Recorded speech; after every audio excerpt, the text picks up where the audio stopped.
All right, let's be real. No matter how much you love your business or your side hustle, the end goal is always to make as much money as you can with as little time and effort as possible. Maybe that's something I'm not supposed to say out loud, but it's totally true. So today I'm going to share some of my best hacks and tips for resellers so that you're working as efficiently as possible, so that you're not working more than you need to, and so you can sell items faster and make more money. That's the goal, right? Hi, my name's Eileen. Welcome to my channel, Hustle and Slow, where I talk all about building multiple streams of income and working from home. My goal is to help regular people like you make money from home, either with a side hustle or something that they can transition into their full-time income. I started reselling on eBay back when my son was a 1-year-old and I was a stay-at-home mom, and I wanted to find a way to help out financially, afford a few more fun things, and just kind of do something for myself that wasn't dishes or laundry or taking him to play dates. I was able to grow my reselling business really quickly, and I'd love to share how to start side hustles and businesses online so that you can do the same. My first and biggest tip is to batch your work and have a process for everything. I know there are a lot of resellers who like to list an item just from start to finish, one at a time.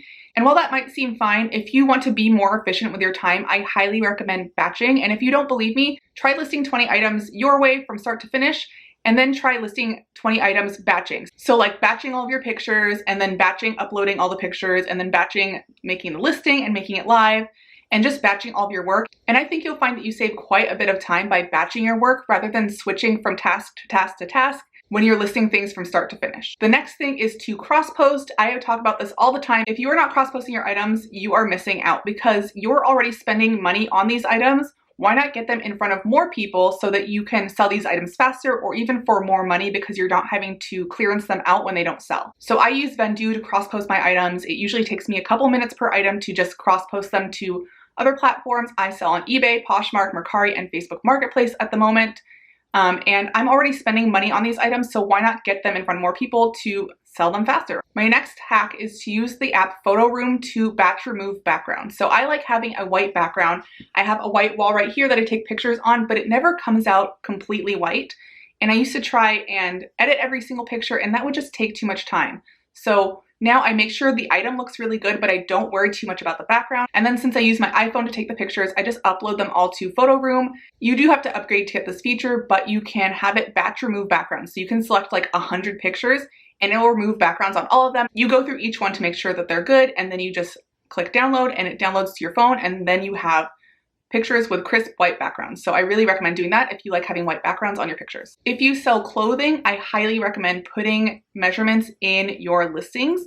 I truly think that this is key to selling more items and not missing out on sales, because there are a lot of people who do want to look at measurements to make sure something fits them, and they're not always going to message you to ask you for the measurements. So just including that in the listing itself, I think, is going to help you increase your chances of selling that item. And on top of that, if you're like me and you're scatterbrained, if I get a message asking for measurements, I take a note to myself to do it, but if I can't do it immediately, there's a good chance I'm gonna forget, or I won't do it for like a day or two. And the longer you make a buyer wait, the less of a chance they're going to buy that item. What I do is I batch all of my photos and do measurements at the same time. So what I do is I take photos of the item, and then I take measurements and I write it down either on a whiteboard or a piece of paper, and then I take a picture of the measurements. That way I know which measurements go with which items, and I can quickly insert them into the listing. It probably takes me 30 seconds to a minute to add these measurements, but I really think it helps the buyer make the decision to buy your item, and that's your job, to entice the buyer into buying your item. And providing that type of information is really helpful to buyers who look to measurements to make sure an item is going to fit them, and it can convince a buyer who may not be sure to actually buy it.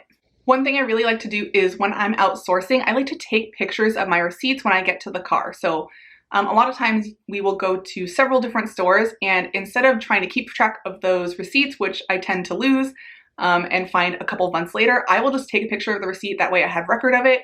Not only do I have record of how much I spent, how many items I got, and where I was, I also know what date it was and where I was on that date so that I can log my miles for tax purposes. So just taking a picture and having it on your phone is a lot more convenient than looking for that receipt later when you're trying to log all of that information. If you don't have sourcing criteria, then you really need to. Having a list of criteria or checkboxes that each item needs to fulfill to be something that's worth your time to purchase is so important, and it helps you reduce the amount of bad purchases that you might make on a whim.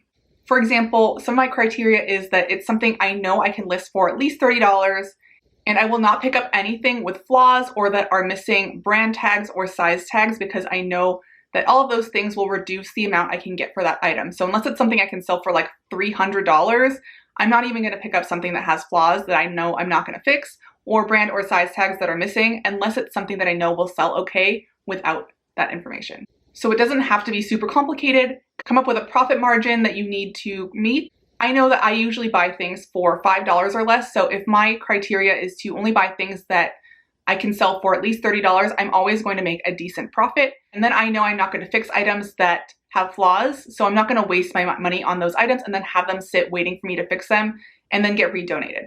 Another thing that I avoid is really long dresses or jumpsuits, because I know I can't take good pictures of those, and then I spend way too much time trying to get a good picture. So unless it's worth like $50 or $100, I'm likely not going to pick it up. So just coming up with some criteria for yourself. Something as simple as a minimum profit margin and sell-through rate is really important, because you want to make sure you're picking up items that are actually going to sell and that you're actually going to list. And the last thing is to set aside time for reselling and kind of time yourself. Just like I'm a big fan of batching, I'm also a big fan of time blocking, and I will set aside specific amounts of time where I'm going to work on my resale business, because I know that if I don't do that, it's harder for me to get the work done.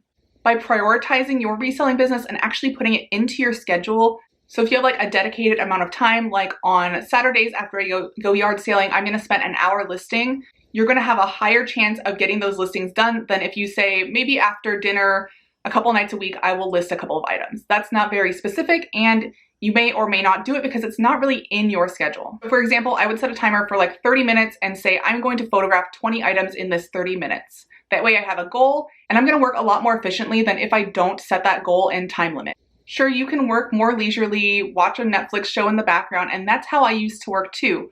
But now I think of it this way: if I can spend 2 hours kind of watching Netflix, kind of working, and get 20 items listed, versus 45 minutes just getting those items listed, and then I have an hour and 15 minutes to actually focus on doing the things that I want to do, I prefer to do that. So I try to be as efficient as possible, get the work done, work really hard, get the work done, and move on with my life. If you have any hacks or tips for reselling that I have not mentioned, I would love to hear them in the comments below. Make sure you like and subscribe to this channel if you want to see more videos on reselling, making money from home, and building multiple streams of income, and I will see you next time. Bye.